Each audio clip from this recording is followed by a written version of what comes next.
wasn't used to changing teams at all. And I also had, debuted in the big leagues this year, probably about 3 or 4 weeks before the trade happened. And I got optioned twice. I got called up to the big leagues twice over the course of that month. So I was on a different team. It felt like every 6 days.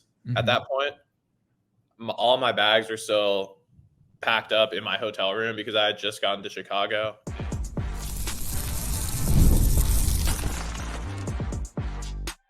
You are Locked On Rays, your daily Tampa Bay Rays podcast. Part of the Locked On Podcast Network, your team every day. Well, Ulises, on today's episode of the Locked On Rays podcast and tomorrow's episode of the Locked On Rays podcast, we have a special treat for all the listeners out there, don't we? Yes, we do. We have a great interview with now Rays acquisition from the trade deadline, Hunter Bigge, who's going to be hopefully a very big part of this bullpen going forward. Without further ado, let's get into it. Welcome into another edition of the Locked On Rays podcast. And today we have the great pleasure of speaking with Hunter Bigge, who you may know as a new Tampa Bay Rays pitcher. Hunter, thank you for joining us on the program on Labor Day. We really appreciate it. Thank you very much for having me. Yeah. I got to say this first off, I am very jealous of you because you are athletic, smart, and good looking. You're the total package here. So, and you throw the ball pretty hard. So that's nice as well. Thank you very much. Appreciate that. Of course. Yeah, people might not know, but Harvard guy, physics, but we're going to get to that. We're going to get to all that. But first I want to talk about how that day unfolded when you were told, hey, you're no longer a Chicago Cub. You're going to be a Tampa Bay Rays player. How does that unfold? How many phone calls are you doing? Are you receiving? Like, how does the travel work? Like everything. Walk us through that. Yeah, it was a really weird day. I got drafted by the Cubs, and I've been with them for 5 years, so I wasn't used to changing teams at all. And I also had, debuted in the big leagues this year, probably about 3 or 4 weeks before the trade happened. And I got optioned twice. I got called up to the big leagues twice over the course of that month. So I was on a different team. It felt like every 6 days. At that point. All my bags were still packed up in my hotel room because I had just gotten to Chicago. And then how it actually happened was I was just sitting in the bullpen. Our pitching coach ran down to the bullpen, and everyone in the bullpen was like, what's going on right now? This is weird. He was like, Bigge. And I was like, oh crap, I need to get going.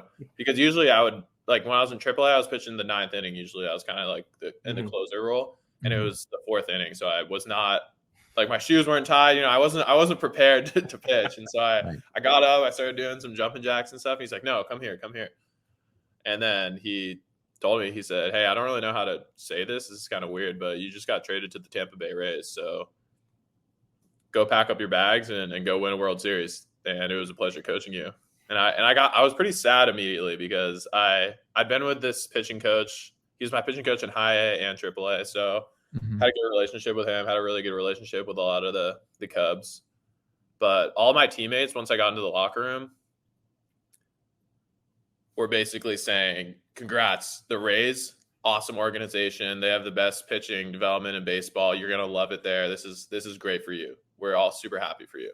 And so I became kind of happy. And then Neander called me and told me I was going to Tampa. I wasn't going to Durham. So I became like excited once he told me I was going back up to the big leagues after that.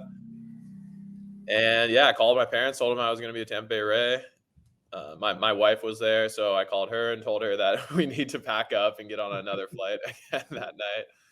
So that was a little crazy. And then, they got me on a flight out that night, got into Tampa. The Rays had an off day the next day, which was nice. So I got to chill a little bit in St. Pete for a day. And then, showed up to the field on Tuesday, ready to go. And I think I pitched that Tuesday. So I think you did. And by the way, you already got yourself so many brownie points by saying you arrived in Tampa and then you chilled in St. Pete. Like, outside of Rays fandom, that wouldn't mean a lot. But for Rays fans, the fact that you did that differentiation Just brownie points, Hunter. Very good. Yeah. Yeah. My parents actually, I want to say their first house they ever lived in was in St. Pete. No So way. it was funny going back there. My parents flew out and they were riding their bikes around like their old neighborhood and stuff. So That's crazy. That was fun for them. Yeah, because you were, just a side note here, you were, according to the internet, born in Orlando but raised mostly in California. Is that correct? Yeah. I'm kind of secretly a Florida man, but there we go. Also a California guy. Yeah. Nice. Yeah, about as far away as you could be, two different states there. Exactly. So now being in the Tampa Bay organization for a month plus, give or take now, what has been your experience with teammates, with coaches, working with Kyle Snyder? How has that transition gone for you? It's been really good.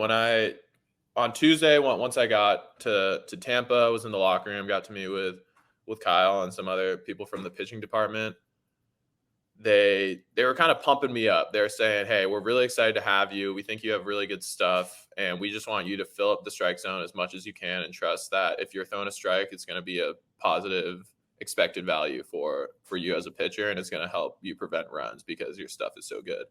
And so they were filling me with a lot of confidence, which I really appreciated, and kind of showing me that, if I throw a strike, no matter like where it is in the strike zone, it's going to be hard for the hitter to hit it. So don't try and be too fine. Don't try and throw fastballs on the outside corner every time. Just aim down the middle, and if you miss a little bit, then that's all good. And so that's kind of been my main focus, is just trying to throw everything as hard as I can right over the heart of the plate and trust in my stuff. And I think that's something that the Rays do really well, is they kind of have an archetype of pitchers that they like, and they sign them and they fill them with a lot of confidence. And I think it's a good recipe. Yeah, you throw hard and you throw a slider, a sweeper too. So, you're basically what the Rays have been looking for lately. You're saying throw the ball really hard down the middle. It doesn't matter. Like, that's the stuff you have. That's exactly what happened to get that first career MLB strikeout. Just 99 right down the middle and lower part of the strike zone. Yeah.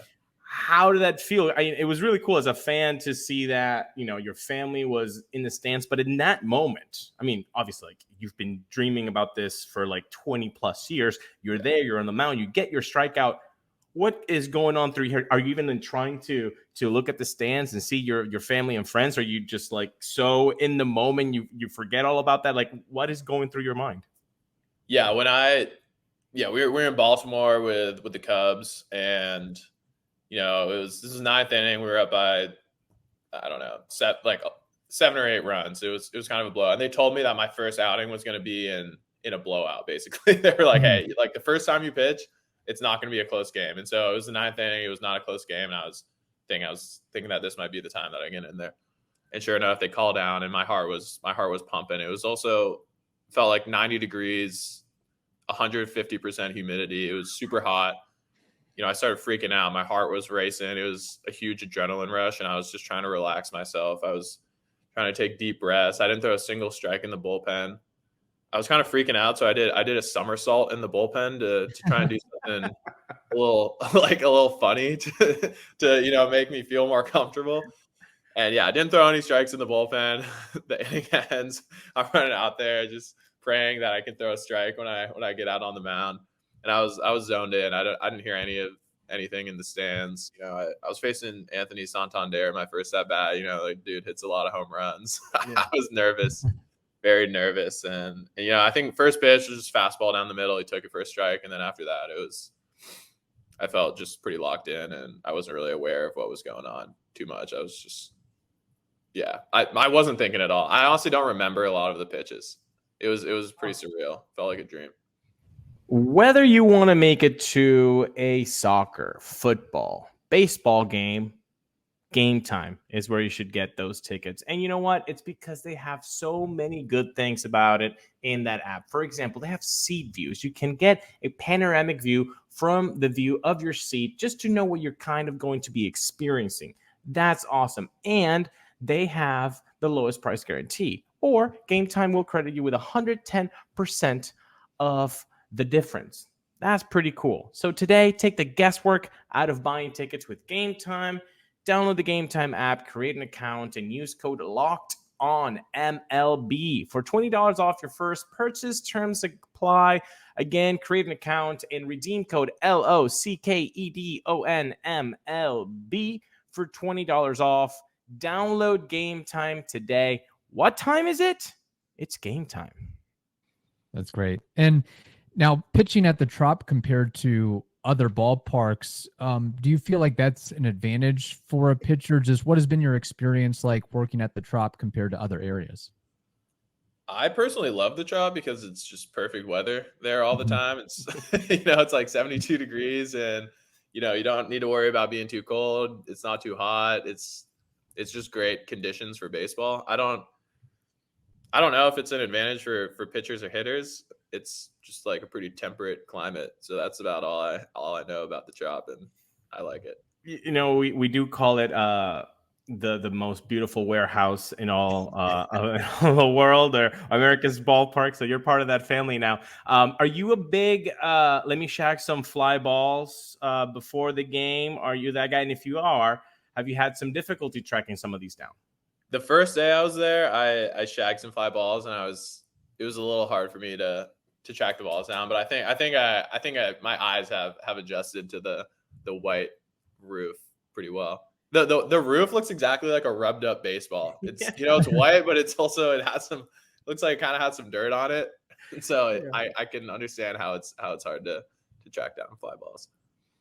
That's great. And now with the Tampa Bay Rays, how have you settled in just personally? Are you now living in Florida full time? Have you gotten a house? Just not to go, too deep inside, but just I guess the idea is hopefully staying with the Rays organization for some time here. I mean, they acquired you for a reason, and Ulises and I have talked off air that you're going to be the next high leverage guy, no doubt about it, just based on your stuff and your repertoire and what you bring to the mental and physical side of the game.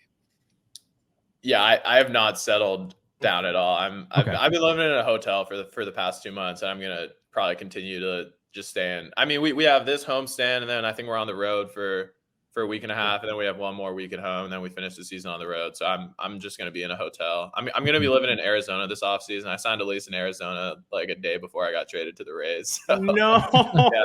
No. I got a good gym out there that I like to go to, so I'm looking forward to that. But I mean, at this point in my career, I have options, and it's still all kind of up in the air. Like I was just in AAA for the past 3 weeks after spending a week in Tampa. So right now I'm kind of just living one day at a time and trying to help the team as much as possible and try and like solidify myself as a pitcher on the Rays.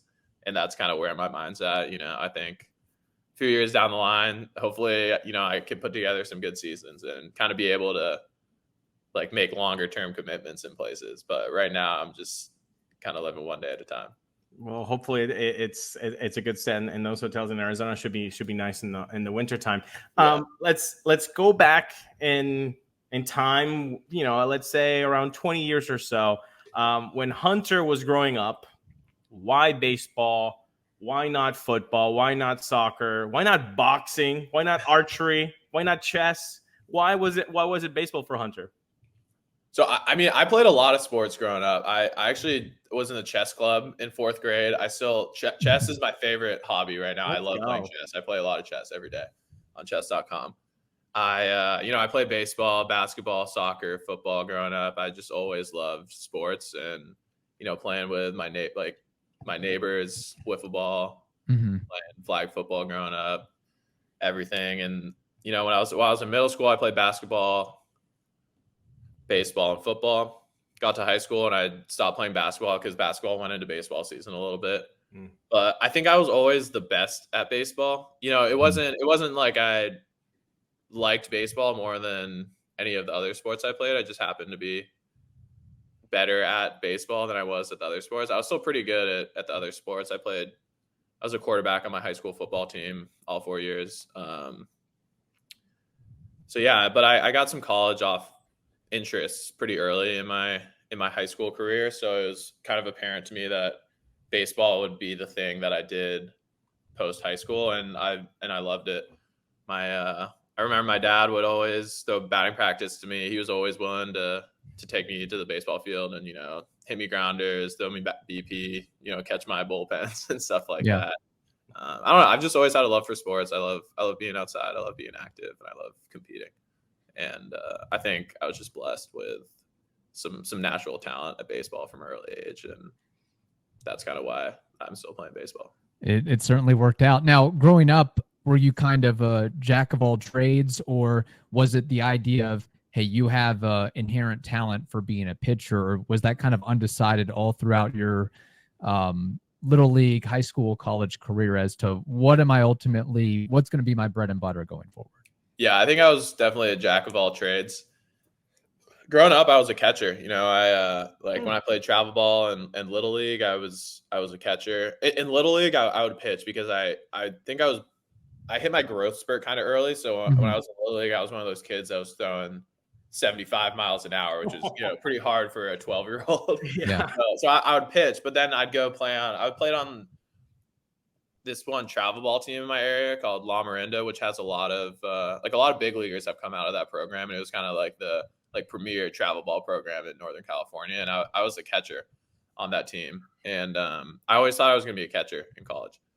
And then when I got to high school, they wanted me to be on the varsity team as a freshman because I could swing it pretty well, but we had a senior catcher who was going to catch at Army, so I wasn't going to be the catcher, so they just put me at second base to get my bat in the lineup. And I had a good arm, so they had me pitch a couple times, and I pitched really well as a freshman. And kind of from then on, I didn't catch ever again, and I was playing the infield, third base, second base, first base, and then pitching as well in high school. And then when I got to Harvard, I only pitched my freshman year. I was coming off a stress fracture in my back, so I was kind of hurt a lot of the year. And then my sophomore year, I started playing third base and pitching in relief. So okay. Yeah, I was a two-way guy in college. And then when I got drafted, that's kind of when I started pitching full time and started actually learning about, I think, more of the art of pitching instead of just going out there and, throwing the ball. Which is funny because now I'm kind of getting back to just going out there and throwing the ball. And I think that's I got to pro ball and became a pitcher, and I thought I needed to start, learning so many intricacies of pitching. But at the end of the day, I think it's about, filling up the strike zone and throwing it hard, throwing nasty stuff. And yeah, I think it's gotten a lot simpler for me. Just keeping it simple, I think, is so important. And so many people can get diluted by the numbers and the analytics. And just, I think that messaging from the Rays of, hey, you're talented, fill up the strike zone. And that's all there is to it. So you mentioned, obviously, going back to Harvard. You've heard us talk a lot about FanDuel. That is America's #1 sports book. Well, we have something a little different for you. Now through September 22nd, all FanDuel customers can bet $5 and get a 3-week free trial of NFL Sunday Ticket from YouTube and YouTube TV. That is a awesome deal, if I may say so myself. Then with a YouTube TV base plan, you'll be able to watch every regular season Sunday afternoon out of market game. All you need is a Google account and a current form of payment, and you can cancel anytime. Love that as well. Just visit FanDuel.com and download America's #1 sportsbook. So good, I'll repeat it again. Visit FanDuel.com, download America's #1 sportsbook. Was that always a goal of, hey, I want to go to an Ivy League school? At what point was it determined that I'm going to go cross country and attend one of the most well-known colleges in the world and also play sports for them as well? Was that always sort of a dream growing up of, hey, I want to go to a Harvard, a Yale, a Brown, something like that? Not really Ivy League, but my parents were. So my dad went to business school at Harvard, so I think that Ivy League thought, was kind of in me from a very young age. There's a picture of me at 4 years old wearing a Harvard future freshman shirt, That's awesome. I grew up about 20 minutes away from Stanford, and I really want to go to Stanford because, it's on the same level academically, but they also have a really good sports program. Their baseball team is pretty competitive every year. But I just wasn't good enough to play at Stanford in high school. They didn't really recruit me. I would go to their camps, and I really wanted to go there, but they just didn't want me to play for them. So Okay. I wasn't able to go to Stanford. And one of my travel ball coaches growing up, he got the job as an assistant coach at Brown. And, I was pretty close with him, and he told me that I should really look at Ivy League schools because who knows what's going to happen with baseball. If you get an Ivy League education, it's going to set you up well for whatever you want to do after college. And so I wanted to go check out Brown and Dartmouth and Harvard my junior year, and, met with all the coaches, and I just fell in love with Harvard. I loved the campus. I loved the guys on the team. I loved Boston. When they offered me, it was a no-brainer at that point. And that's kind of how that all went down. I think not a lot of people could say that Harvard was their second choice. So that's pretty impressive, Hunter. So you get to Harvard. Obviously now you're still hitting, and you did pretty well as a hitter, 300 hitter. I saw in your junior year. How was that experience different from high school ball? Obviously, you're living, miles and miles away from your family, from everything that you've ever known. So there's the personal aspect of growth as an 18, 19-year-old that is happening. But what is the growth happening also on the field? What was the biggest challenges that you saw from high school ball to college ball? Yeah, so I think the first one was dealing with injuries. I was lucky enough to be healthy all 4 years in high school. I got hurt right before I got hurt playing football my senior football season. My back was hurting really bad all season. I got sacked so much as a quarterback, and I think it was just at one point I think I hurt my back. I didn't really do anything about it, and kind of developed into a stress fracture, and so I had to miss my entire senior year of baseball, which sucked. And I ended up joining the swimming team because I couldn't run. It was hard for me to do anything that had impact on my back. So I was on the swim team my senior year. But yeah, I showed up to Harvard. I was hurt as a freshman, which is just not fun because I couldn't really get into flow with the baseball team. But I think kind of learning how to rehab from injuries was a huge growth point because they're part of the game, and I think it's probably the hardest part of baseball is being able to come back from injuries. I think I grew a lot as a person, time management skills, relationships, and then playing summer ball. I played in the CCL, which is the California League, and then I played in the Northwoods League, which that's probably where I developed the most as a baseball player. Was after my sophomore year at Harvard. My coach was this guy named Tiger Peterson. He's Jock Peterson's brother.